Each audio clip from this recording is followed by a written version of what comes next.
Hi, I'm Carl Azus, and this is CNN 10. It's always great to have you watching. Besides December 10th, a couple other dates start off today's show. December 14th and January 5th. The first one is when early voting begins for 2 vacant U.S. Senate seats in the state of Georgia. The second one is the date of the in-person voting for those 2 Senate seats. Why are we focusing on one state's Senate races? 2 reasons. 1, neither of them was decided on the day of the presidential election last month. We'll explain why in just a moment. And 2, it just happens that Georgia's pair of Senate elections will likely determine whether Democrats or Republicans will control the U.S. Senate going forward. It is projected that Democrats will lead both the White House and the House of Representatives starting next January. If they take control of the Senate as well, they'll have an easier time passing laws and establishing their priorities for the country. If Republicans keep control of the Senate, they'll be able to limit Democrats' power and influence compromise. The Senate's role in the U.S. government is a critical one. It confirms or rejects the president's cabinet nominees. It confirms or rejects the president's Supreme Court nominees. It has to work with the House on any legislation that makes it to the president's desk for signature. That's why so much attention is centering on the Peach State, as voters there could decide the Senate's balance of power for the next 2 years.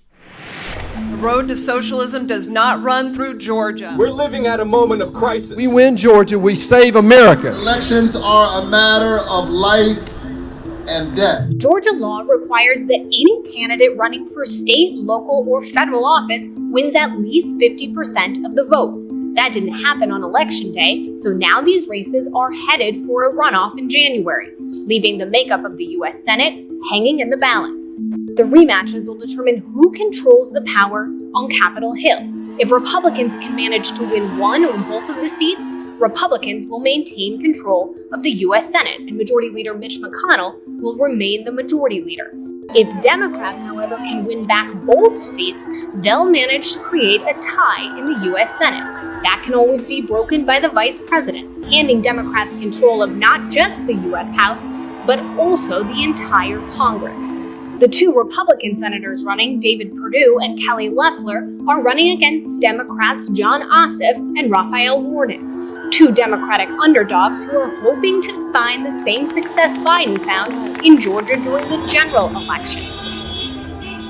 If Loeffler wins, she'll add to the Republican ranks and the record-breaking number of Republican women on Capitol Hill. If Warnock wins, he'll become the first black senator from the state of Georgia. All eyes are on Georgia and January 5th. 10-second trivia. Which of these countries has a square flag? Nepal, Switzerland, Pakistan, or New Zealand?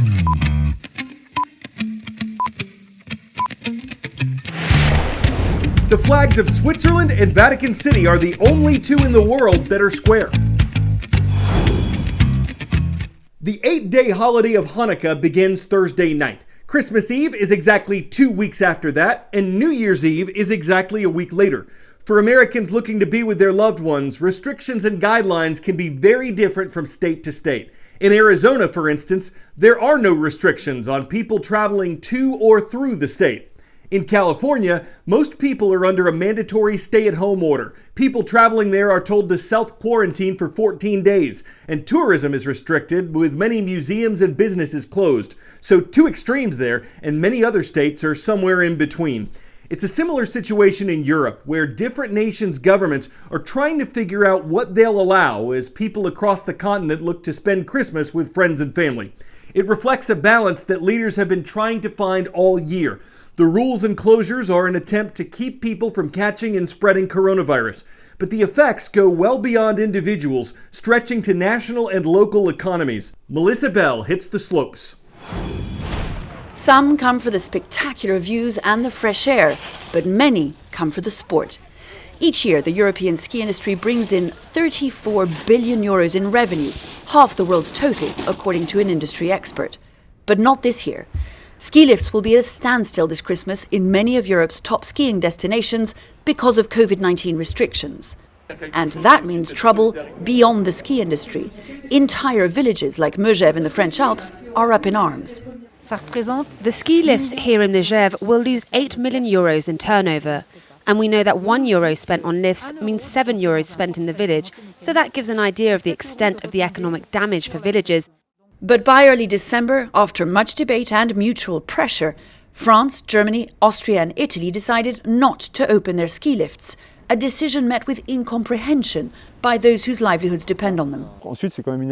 It's an outdoor activity, and I think in terms of big crowds, we are not confronted with the same crowds you see in the metro in a big city.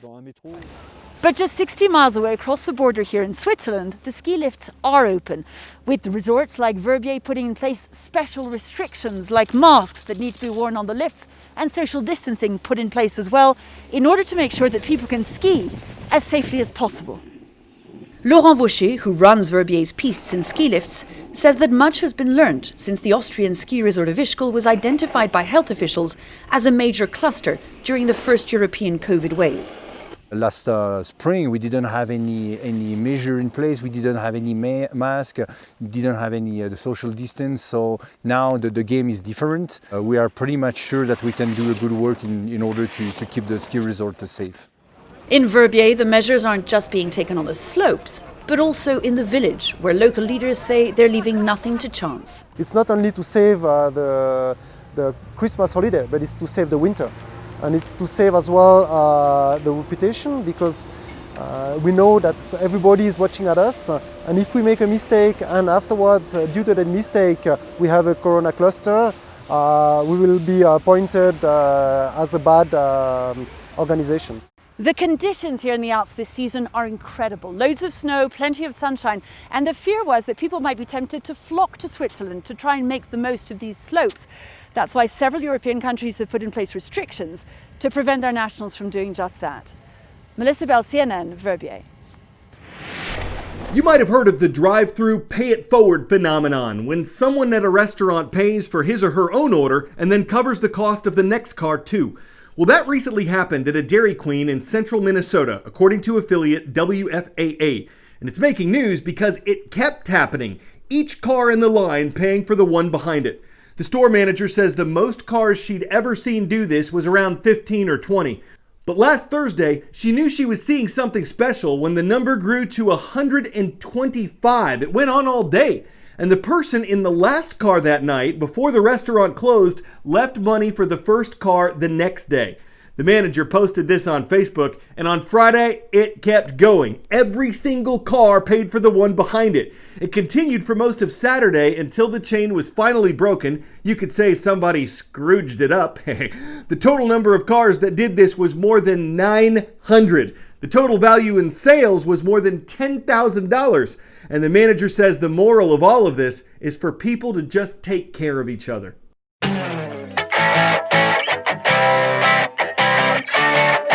The average weight for a pet goldfish is around half a pound or less, though they can grow to 5 pounds in the wild. This one, though, recently discovered at a small lake in South Carolina, is 9 pounds in weight and 15 inches long. Parks and Recreation workers found the massive fish while doing a survey of the lake. These animals are not native to South Carolina. Officials say it's likely someone tossed their pet in the lake and it just had plenty to eat and a lot of room to grow. They threw it back in after getting the photo. Holy mackerel! That's a goldfish that a catfish wouldn't be caught kidding around with. The officer's barracuda kept it, but it's kind of bonito that they threw it back trout and didn't let it flounder. I mean, after all, it's worth its weight in goldfish and it swims to the tuna for different drumfish. I'm Carl Azus. We went fishing in the comments of our YouTube channel today, as we do every day, and we caught Central Aroostook High School. It is in Mars Hill, Maine. Thank you for watching CNN.